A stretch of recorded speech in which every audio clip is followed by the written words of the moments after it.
Hey, my name is Eric, and I want to share with you a 7-day guided tour I did of the Canadian Rockies. So some of the visuals you're seeing are absolutely stunning, and these are actually just taken from my iPhone. And if you're anything like me, like sometimes you're getting into a vacation or something like that, and you land on a page. So this particular page right here is the one I landed on, and you're like, is it going to actually look like this? You know, what's the experience? Well, this is the photo that was on the website, and this is the photo of the same lake that I took while I was there. It's just an absolutely wonderful vacation. And what I want to do is, if you're thinking about doing a vacation like this, I want to take you through the actual tour. So what I have here is a map of the all the driving that we did. So biggest con of this trip is if you want to get to these remote places in Western Canada, you got to do a decent amount of driving. You can't just like fly into different airports and be able to experience it that way. So there will be a link in the description below to this Google map if you're curious on the trip that we took, because it actually lays out on the left-hand side all of the stops. What I will say from a con of the Canadian trip, this Western Rockies trip, was the first day getting to Salmon Arm.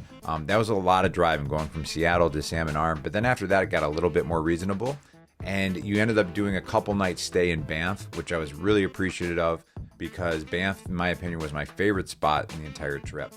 But as we're going through some of the visuals here, I will put on the bottom of the screen like where exactly some of these pictures were taken. One of the recommendations I would have is when you get to Jasper, there's going to be the ability to walk on a glacier, depending on when you go, because the glacier is receding every year. It's not going to be there forever. You might be on a different glacier. But I overpacked for that. They have plenty of stuff that you can actually borrow when you get to the glacier, because putting boots into your luggage, or even like coats and stuff like that, they're going to have things for you when you get to that point of the trip that you can just borrow their equipment, so you don't have to pack all this stuff for the one day that it's going to be very cold. Now, I'm assuming that you're going to be doing this in the summer. The nice thing is, if you are looking at this, I went in August, and the temperatures are actually really nice, because where I live in Buffalo, New York, it's actually pretty hot in the summers and muggy. So it was nice to have some of those like 50-degree mornings, and then it's like 75, 80-degree days. But it never got like super hot on this trip. So some of the cool stuff too is the wildlife. So as you can see here, we ended up seeing some black bears and a little black bear cub, which is pretty cool. We also got to see some mountain goats sitting on the side of the road, elk, and then just this really, really special moment that I was able to capture on camera. Sorry, but I had to include it. So if I was to do this again, was it worth it? 100%. I would do it again. But it is a good amount of driving. I would recommend, like, even if you have a neck pillow, one of those would be good to bring on your trip. They have the ones that kind of fold down into a baggie that are easy to transport. Some of the things you should know is the one that I went on included hotels. Through the getyourguide.com, they do have an option if you want to camp, which is going to bring your price down, but obviously, you know, it's a little bit different of an experience. The camping right now, as of making this video, it's been very dry in a lot of different parts of the world, and especially the Western Rockies here in Canada. So I know that they could only have a fire like 1 or 2 of the nights, where they couldn't have fires the other night. So it's not like that camping experience you might be used to if you're in these parks that say, hey, you can't have campfires. Now, doing this whole trip, I would do it all over again in a heartbeat. But if I was to go back, what would I do?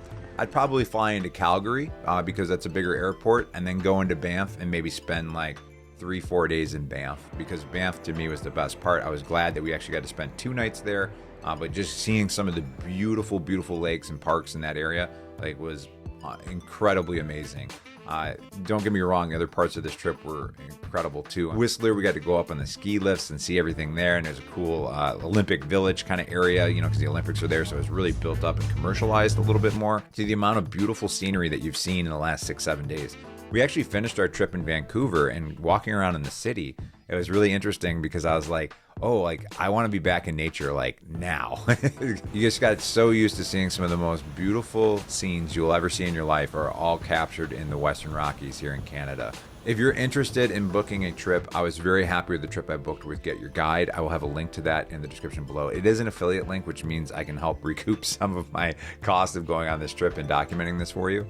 But I'd highly recommend checking out their service. And I cannot say enough great things about doing a week trip to the Canadian Rockies.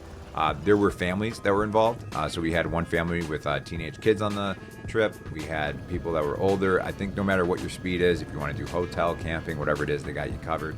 But it's definitely not something I would have wanted to do by myself. I would have missed out on a lot of things. if I was trying to rent a car and do this. And plus, it was just nice not driving. You know, you'd be able to take a nap sometimes and just wake up in a new location.